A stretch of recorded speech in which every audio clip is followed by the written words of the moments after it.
খবর প্রতিদিনের পক্ষ থেকে আপনাদেরকে শুভেচ্ছা জানাচ্ছি।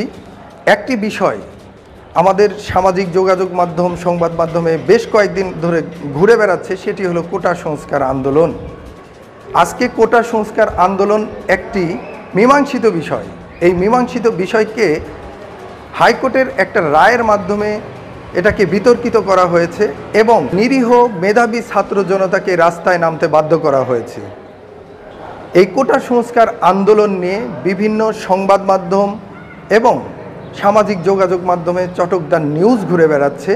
আর এই নিউজগুলো কি কি সেটা আপনাদেরকে স্ক্রিনে দেখানোর চেষ্টা করছি, চলুন দেখে আসি। যমুনা টেলিভিশন নিউজ করেছে বাংলা ব্লকেটে ঢাকার অচল অবস্থা। ইন্ডিপেন্ডেন্ট টেলিভিশনে নিউজ করেছে সারা দেশে ব্লকেট কর্মসূচি। নির্বাহী বিভাগ স্পষ্ট ঘোষণা না দিলে আন্দোলন চলবে।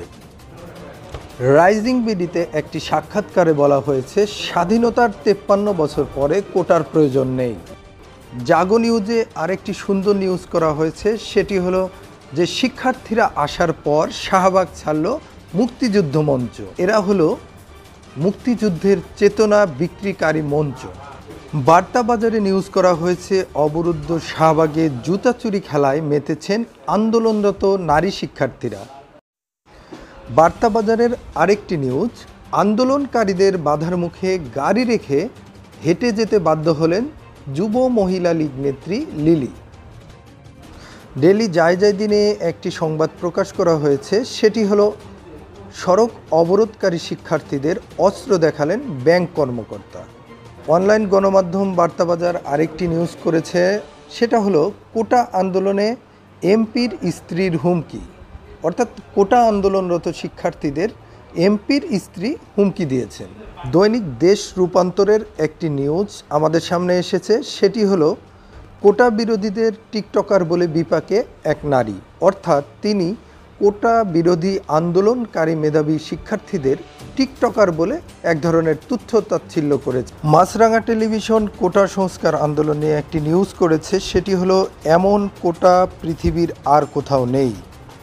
সময় টেলিভিশনকে দেয়া এক সাক্ষাৎকারে ভিপি নূর বলেছেন ওবায়দুল কাদের চরম মিথ্যাচার করছেন। বিখ্যাত ইসলামিক স্কলার এনায়েতুল্লাহ আব্বাসী বলেছেন কোটা বিরোধী আন্দোলন যৌক্তিক। র্যাপিড নিউজ বিডি নামক একটি ইউটিউব চ্যানেলে কেন্দ্রীয় ছাত্রলীগের সভাপতি সাদ্দামকে বলতে শোনা যায়, চলমান ছাত্র আন্দোলনে সাধারণ মানুষের ভোগান্তি হচ্ছে, এই ভোগান্তির পথ ছাত্রদেরকে পরিহার করতে হবে। ছাত্র শিবিরের কেন্দ্রীয় সভাপতি মঞ্জুরুল ইসলাম কালবেলাকে বলেছেন যে এই আন্দোলন সফল করলে মেধাবীরা মুক্তি পাবে। নিঃসন্দেহে এই আন্দোলন মেধাবীদের আন্দোলন, এটাকে ভিন্ন খাতে প্রবাহিত করা যাবে না।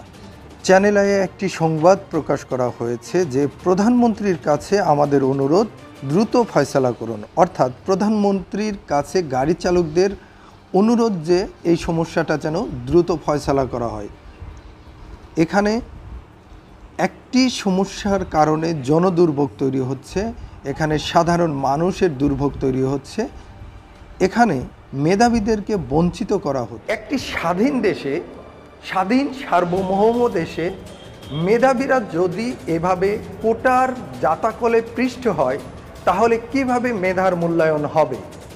মেধা নিঃসন্দেহে পাচার হয়ে যাবে, অথবা এই মেধাবীরা বাইরের দেশের প্রতি ঝুঁকে পড়বে, যেহেতু তার দেশে মূল্যায়ন নাই। সরকারের উপর মহলের কাছে একটাই দাবি থাকবে, কোটা সংস্কার করে মেধাবীদেরকে মূল্যায়ন করা হোক, অন্যথায় এই দেশ মেধাশূন্য জাতিতে পরিণত হবে।